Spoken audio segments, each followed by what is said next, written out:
Hello everyone, कैसे हैं आप सब। My name is Nehil and I am your mentor for everything to do with English. I am sure आप लोग सब व्यस्त होंगे अपनी जिपमैट की तैयारी में, राइट? ओके, जिपमैट में सेक्शंस तो आपको पता ही हैं। आज मैं एक इंपॉर्टेंट वीडियो लेके आया हूँ which will talk about JIPMAT past year trends. इसमें हम क्या करेंगे, पिछले 4 साल जितने भी पेपर्स हुए जिपमैट के उनको देखेंगे, उसमें क्या सेक्शन आए इससे पता चलेगा क्या इंपॉर्टेंट है क्या नहीं, और हम प्रिडिक्ट करेंगे कि नेक्स्ट ईयर या इस साल जो जिपमैट का पेपर आएगा उसमें आप क्या एक्सपेक्ट कर सकते हैं। So basically in this video will talk about what we've been experiencing in the English language in the past year papers for JIPMAT, and based on those papers we'll try and figure out what we can expect in the upcoming JIPMAT exam, right? So JIPMAT is a paper which was started in 2021. Now the paper as such is not very difficult. अगर आप देखेंगे तो paper बहुत ज़्यादा difficult नहीं है। वो आपकी सब्जेक्ट नॉलेज से ज़्यादा वो आपका एप्टीट्यूड टेस्ट करता है। Let's first take a look कि अब तक आया क्या है जिपमैट के एग्जाम्स, अब तक जितने भी हुए हैं उसमें हमने ट्रेंड में देखा क्या है। So verbal ability, reading comprehension, what I am going to deal with. As I said, my name is Nehil, मैं इसी का ध्यान रखूंगा आपके लिए। अगर हम बात करें पेपर की तो सब्जेक्ट्स देखिए, if I talk about a language, language में 3 चीज़ें होती हैं, ठीक है? You will either be tested on vocabulary or you'll be tested on grammar. Vocabulary tells us what to say, grammar tells us how to say it, and then the third thing is reading comprehension. Apart from that, जो competitive exams है, all the competitive exams have started giving you another section called verbal logic. उसमें आपका verbal logic test करते हैं। verbal logic क्या होता है उसके बारे में भी धीरे से बात करेंगे। पहले देखते हैं vocabulary। अगर vocab की डायरेक्ट बात करें, the thing which tells you what to say, आपका शब्दकोश क्या है, तो जिपमैट का ट्रेंड क्या रहा है, कैसे सवाल पूछते हैं वो। अगर हम बात करें 2021 में, so if you see synonym antonym, this is a direct question. इसमें आपको एक वर्ड दिया होगा, 4 ऑप्शन होंगे, आपको बताना होगा उन 4 ऑप्शन में से राइट सिनोनिम क्या है या राइट एंटोनिम क्या है। सिनोनिम मतलब पर्यायवाची एंड एंटोनिम मतलब विलोम शब्द, राइट? तो ये एक ट्रेंड है जो हमेशा है, ये पेपर में आता ही आता है। अगर आप देखें, so there are 34 questions all in all. English section की बात करें तो 34 में से सिनोनिम एंटोनिम 4 सवाल सिर्फ इसी भी देता है। 21 में 4 क्वेश्चंस, 22 में there were as many as 6 questions based on direct vocabulary, that is synonym और एंटोनिम। डायरेक्ट वोकैबुलरी में एक सवाल और भी आता है, एक सेंटेंस दिया होगा, उसमें एक वर्ड अंडरलाइंड होगा, 4 ऑप्शन होंगे, आपको बताना होगा कि इस वर्ड को रिप्लेस किससे कर सकते हैं। That is also direct vocabulary question, क्योंकि आपको उसमें सिनोनिम एंटोनिम ही बताना है। सो you're given a sentence out of which one word is underlined. You have 4 options. You have to figure out which is the best option to fill in the to replace that word.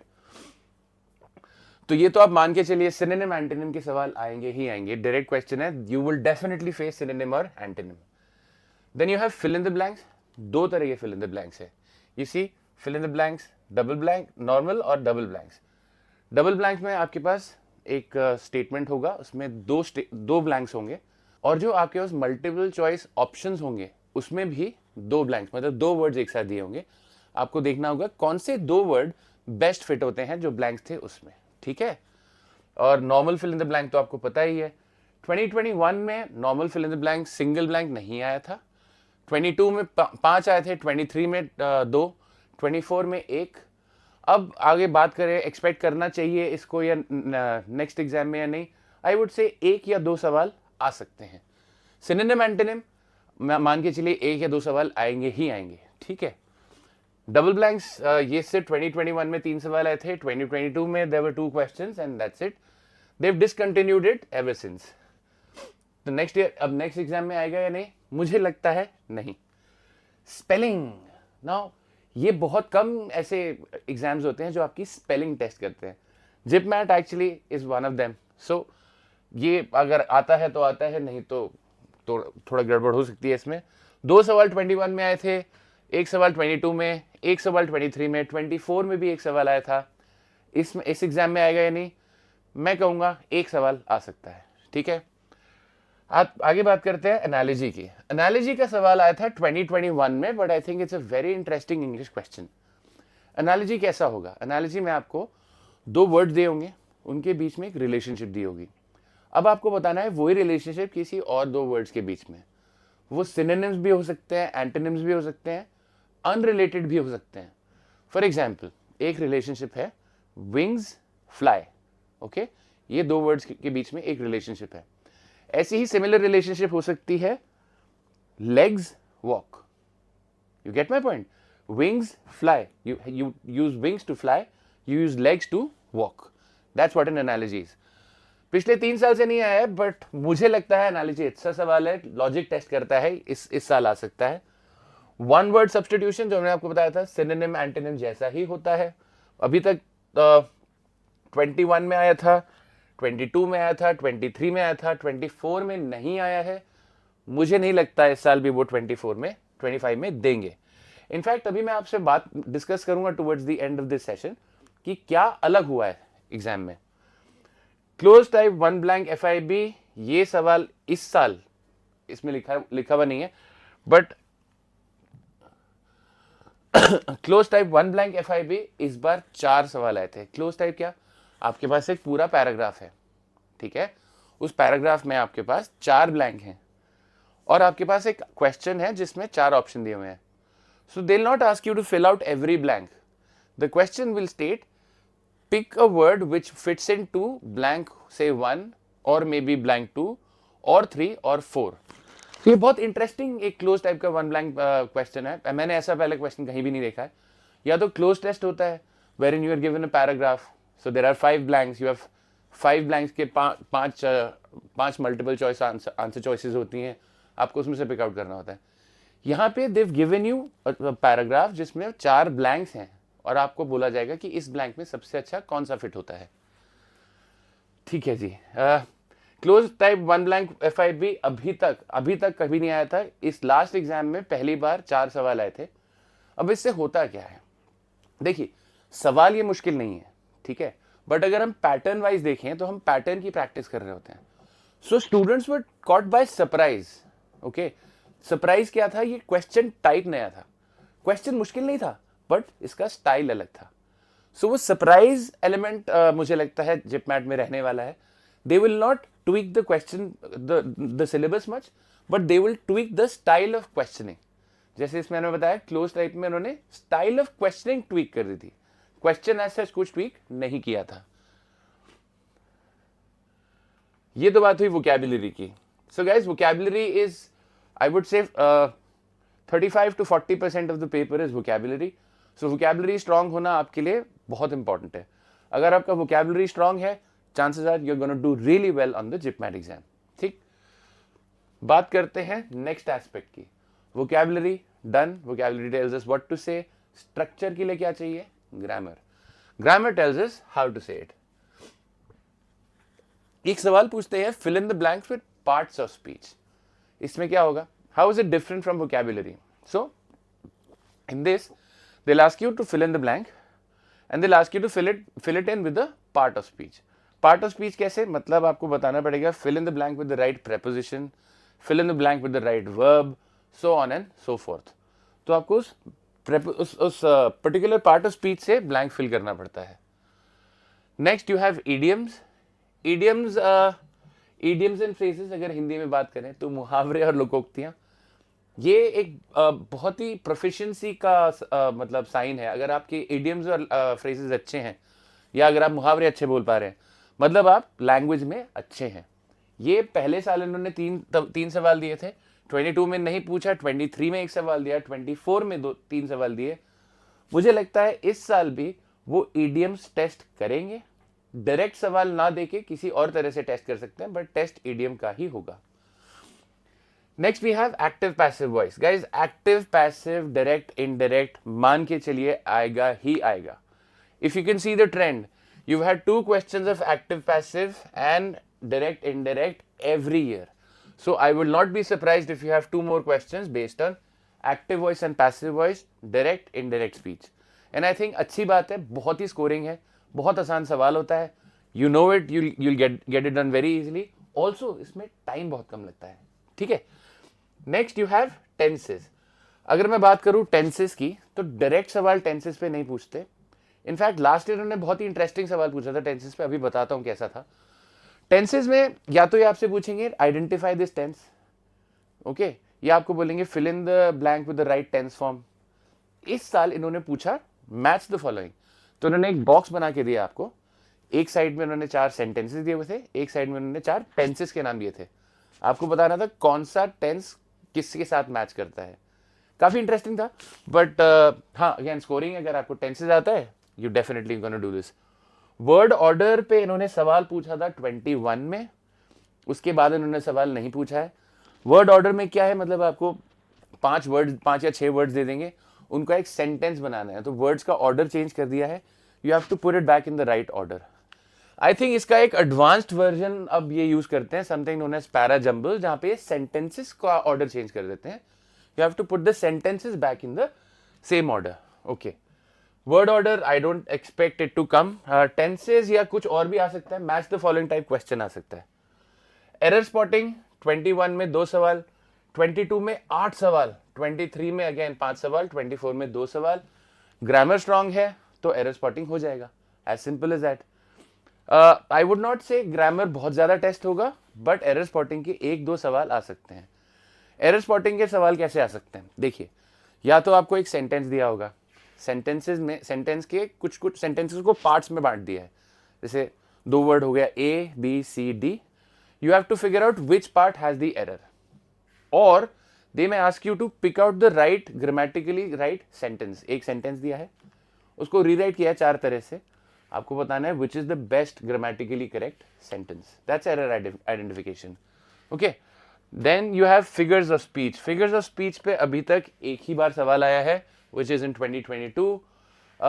I doubt figures of speech पे इस साल ये कोई सवाल देंगे, but you never know, because JIPMAT का exam क्या है, मुश्किल नहीं है, अनप्रिडिक्टेबल है, okay. It's not difficult at all, but it's definitely unpredictable, you don't know what is coming your way. So my advice to you is please be calm, please be patient, don't be hassled by the type of question. Question को देख के विचलित मत होइएगा, ये मत सोचिएगा अरे ये क्या सवाल है, ये मैं कैसे करूंगा, तो मैंने पहले देखा ही नहीं है। नहीं, कोई बात नहीं, आराम से पढ़ो, समझ में आ जाएगा। सवाल मुश्किल नहीं है, बस अलग तरह से पूछा गया है, ठीक है। Parts of speech, again parts of speech very interesting type of parts of speech this year. Last year उन्होंने क्या बोला, वैसे ही मैच द फॉलोइंग, एक वर्ड दिया हुआ है, उसका पार्ट ऑफ स्पीच बताना है आपको, you had to match the following. Parts of speech पूछ भी सकते हैं, नहीं भी पूछ सकते हैं, but I think parts of speech is very simple. जिसने भी ग्रामर पढ़ी है उसको ये तो बेसिक चीजें आती हैं, नाउन क्या होता है, प्रोनाउन क्या होता है, article, verb, adjective etcetera, all these things, right. Then you have phrasal verbs. There was one question on phrasal verbs in the last examination. As I said, idioms and phrases, also phrasal verbs, tell you how good a person is as far as his language he or she is as far as their language proficiency is concerned. तो अगर आप अच्छे Avid reader हैं, अगर आपकी language strong है, तो idioms and phrases में आपको प्रॉब्लम नहीं आएगी। मेरा मानना है idioms and phrases दोनों मिला के 2 से 3 सवाल इस साल आप एक्सपेक्ट कर सकते हैं, ओके। ये हुई बात ग्रामर की। अब वोकैबुलरी ग्रामर दोनों के मिला के बनता है क्या, रीडिंग कॉम्प्रिहेंशन, जो मैंने लिखा है आरसी, ठीक है। आरसी क्या है, कुछ नया नहीं है आरसी। आरसी तो हम बचपन से पढ़ते आ रहे हैं, स्टैंडर्ड 5th में आता था यार वो अनसीन पैसेज, वही तो है आरसी, बस उसका नाम रीडिंग कॉम्प्रिहेंशन रख दिया, थोड़ा सा लेवल अप कर दिया क्योंकि आप एक नेशनल लेवल एग्जाम के लिए बैठ रहे हैं। डायरेक्ट क्वेश्चंस कम है, इन्फरेंस बेस्ड क्वेश्चंस ज्यादा हैं। सो अनसीन पैसेज में क्या करते थे, क्वेश्चन देखा, आंसर ढूंढा, लिख दिया। अब सवाल थोड़े से मुश्किल है। For example, there is a question, give a suitable title for the passage. अब या तो आपको पैसेज समझ में आया या नहीं आया। पैसेज समझ में आया तो आप आराम से आंसर दे सकते हो, पैसेज समझ में नहीं आया और आप दोबारा पैसेज पढ़ोगे तो भी आपको इसका आंसर नहीं मिलने वाला, क्योंकि आपको मेन आइडिया समझ नहीं आया है, ठीक है। सो आरसी तो आएगा ही आएगा, डेफिनेटली आएगा। 2 सवाल 21 में, 4 सवाल 22 में, 6 सवाल 23 में। 24 का आरसी आई वुड से was one of the toughest part of the examination. RC tough था, बट ऐसा नहीं था कि आप स्कोर नहीं कर सकते थे, थोड़ा टाइम ज्यादा लगता, थोड़ी लैंग्वेज थोड़ी सी ट्रिकी थी, बट आरसी एक ऐसा एस्पेक्ट है जो आप मान के चलिए आएगा ही आएगा। 4 सवाल मिनिमम तो मुझे लगता है आरसी के आएंगे ही आएंगे। Guys, why is RC so important? अरे simply put, RC is the true test of your language. अगर आप आरसी ठीक से कर पा रहे हैं, मतलब आपका वोकैब भी स्ट्रांग है, आपका ग्रामर भी स्ट्रांग है, क्योंकि अगर ये दोनों चीजें आपको नहीं आती हैं तो आप रीडिंग कॉम्प्रिहेंशन कर ही नहीं सकते।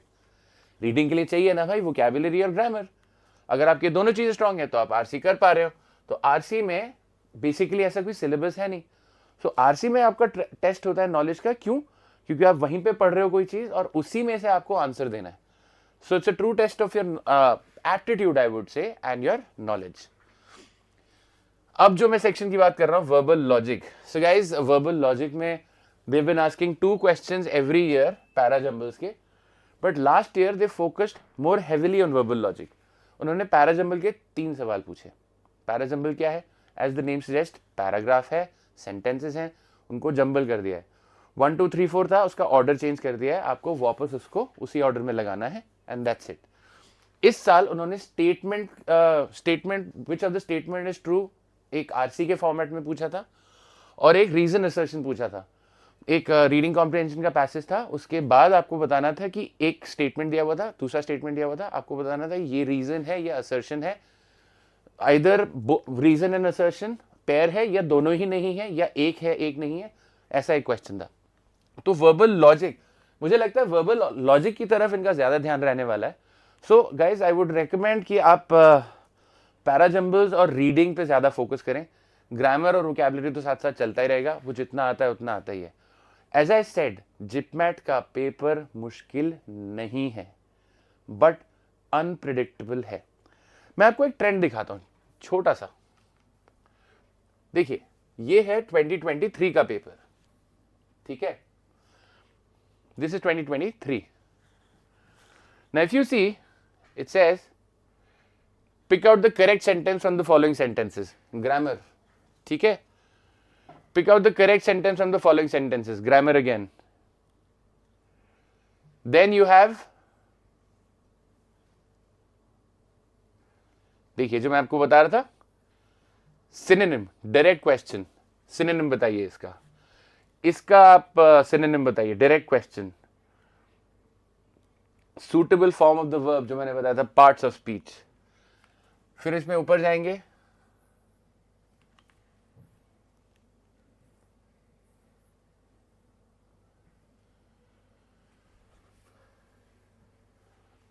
तो अब यहां से देखेंगे, read the following sentence, expedite the process. आपसे पूछा जा रहा है एक्सपेडाइट का मतलब क्या है, डायरेक्ट क्वेश्चन। ये देखिए, the paragraph best supports the statement that, this is a critical reasoning question, ठीक है?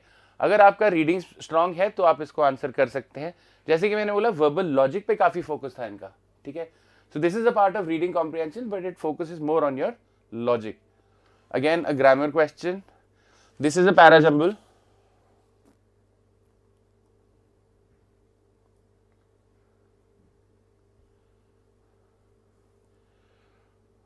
एक्टिव वॉइस, पैसिव वॉइस जो मैंने आपको बताया था, grammar, vocabulary, then main idea. You remember मैंने आपको बोला था गिव अ सूटेबल टाइटल और a main idea of the passage. तो इसके लिए आपको पैसेज समझ में आना जरूरी है। यहाँ पे आपकी रीडिंग स्किल्स और आपकी वर्बल लॉजिक बहुत ज्यादा टेस्ट हो रही है। फिर देखिए, स्पेलिंग पूछा हुआ है इन्होंने। ये माइंड यू दिस इज 2023 का पेपर है ये।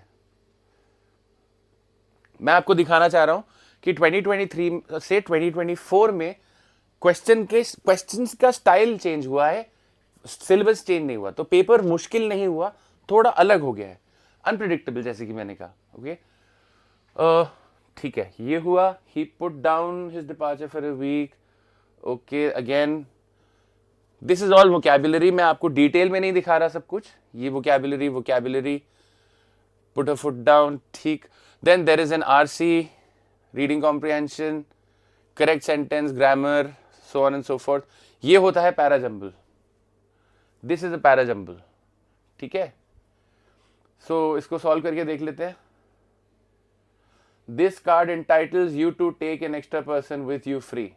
This card entitles you to take, so QSPR।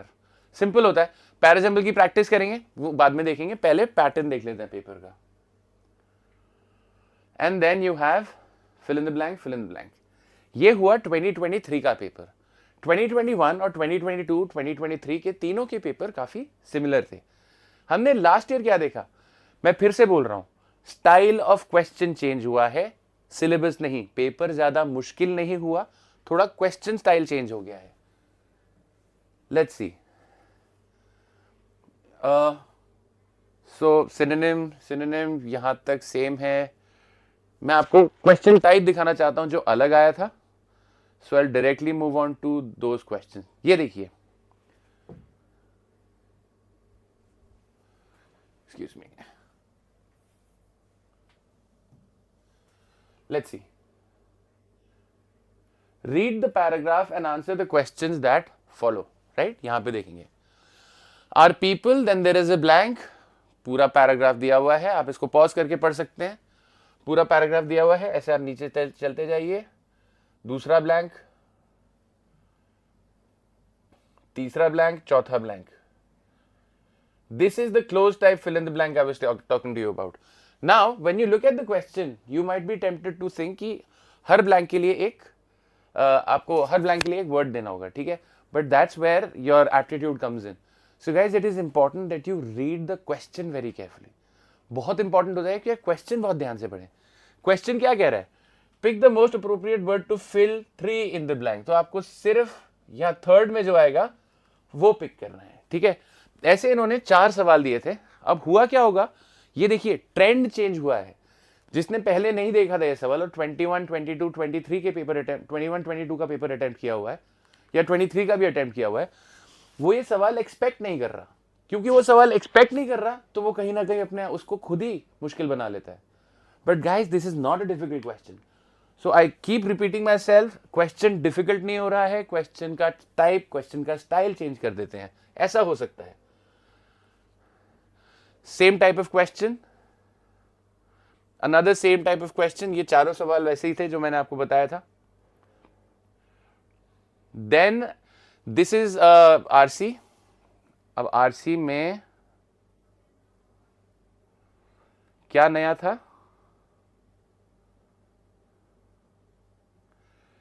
ये सवाल, which one of the following statements are true about the given passage. कोई मुश्किल सवाल नहीं है, बट ऐसा सवाल आया पहली बार है, ठीक है? तो ये आपको आराम से पता चल जाएगा अगर आपको पैसेज समझ में आया है। आई वुड से थोड़ा सा मुश्किल पैसेज था, बट डूएबल। आप लोग अच्छे बच्चे हैं, पढ़ाकू बच्चे हैं, आप लोग तो कर ही लेंगे। Now see, this is a new type of question. Statement 1, statement 2,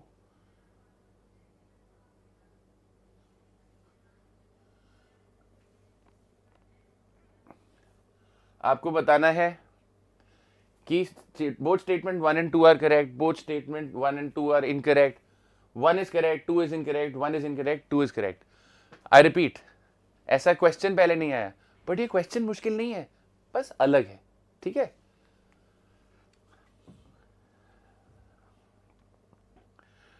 next RC में ये सवाल आया था, reason assertion. This was again something new which appeared. Reason assertion. The passage presents a rationale behind the great writer's flight to the solitude of the thoughts and the silent companionship of immortals. Then there is a reason they do so because they are melancholic and naturally averse to ordinary humanity and disgust of ungenerated masses. In the light of the above statement, choose the most appropriate answer from the options given below.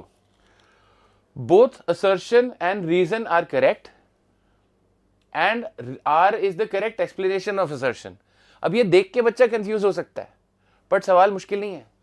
एक assertion दिया हुआ है, एक reason दिया हुआ है, बताए क्या इसकी वजह से ऐसा है या नहीं है, बस वही पूछा है। Both assertion and reason are correct, but R is not the correct explanation. मतलब दोनों चीजें सही हैं, but cause and effect relationship नहीं है। A is correct, R is not correct, A is not correct, R is correct. Practice करेंगे सब समझ में आ जाएगा। मैंने जैसे कि बोला, वर्बल लॉजिक पे थोड़ा ज्यादा फोकस करेंगे। मेरा ये मानना है कि आपकी वर्बल लॉजिक पे ज्यादा टेस्टिंग होगी इस बार। पैरा जंबल्स बढ़ सकता है, ऐसे सवाल बढ़ सकते हैं। आरसी डेफिनेटली आएगा, बाकी इनका ग्रामर और वो कैप तो पेट है ही। देखो, this is a new type of question, match list with match two. This is the phrase, okay, and this is what you have to match it with. The phrases इस तरह से पूछे थे, डायरेक्ट सवाल नहीं है, इंटरेस्टिंग सवाल है, बट ये बेसिकली आसान हो जाता है। ट्रिक्स एंड टेक्निक्स बात की क्लास में। चलिए आगे चल के देखते हैं। अच्छा चलो इसको करके देख लेते हैं एक बार, ठीक है। इफ आई से अप फॉर ग्रैब्स का मतलब क्या होता है? Available for anyone interested. Now यहाँ पे थोड़ा एप्टीट्यूड लगा के देखेंगे, सबको मैच करने की जरूरत नहीं है।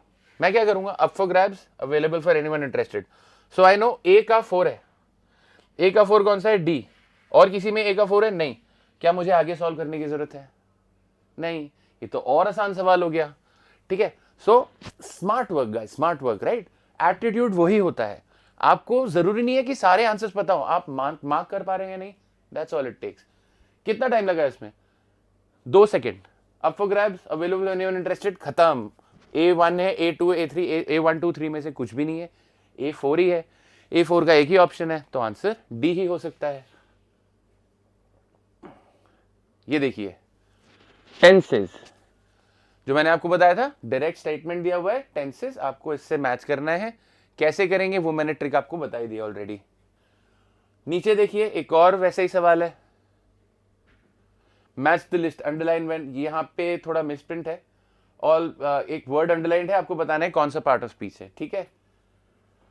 अच्छा ये देखिए लास्ट सवाल फिर से, it is also a parajumble, right, parajumble again. So as I said, the paper has changed slightly, but it's not rocket science, ठीक है। तो आपसे क्या उम्मीद करी जाती है? आपसे उम्मीद करी जाती है कि पेपर देख के घबराएंगे नहीं। पेपर का क्वेश्चन का टाइप चेंज हो सकता है, पेपर मुश्किल नहीं होगा, ठीक है। क्वेश्चन देखेंगे कोई बात नहीं, टाइप अलग है, क्या हुआ, पढ़ेंगे, सबके लिए अलग है। आप उसको पढ़ेंगे, आपको समझ में आएगा क्वेश्चन मुश्किल नहीं हो रहा है। So guys please be prepared for a different type of questioning, but rest assured the paper is not very difficult. Having said that, it is important that you study really hard. वो कहते हैं ना, prepare for the worst, hope for the best. एक और कहावत है, the more you sweat in peace, the less you bleed in war. ठीक है। सेक्शन वाइज परसेंटेज देखेंगे तो vocabulary and reading and grammar, ये दो सेक्शंस, ये सबसे ज्यादा आपके भारी रहते हैं, vocabulary और ग्रामर। सो vocabulary ग्रामर हमेशा से ही काफी आया है। इस बार मैं एक्सपेक्ट कर रहा हूं कि रीडिंग कॉम्प्रिहेंशन और वर्बल लॉजिक भी ज्यादा आएगा। So guys with this I will repeat myself, please be calm, please be patient, trust yourself, trust your instincts, please remain calm when you see a new type of question. जितना ज्यादा शांति से paper देंगे उतना paper अच्छा होगा। For the last time, the paper is not difficult, it may just be a little unexpected. I thank you for your time. I will see you in the next week. This is Nehil. Until next time.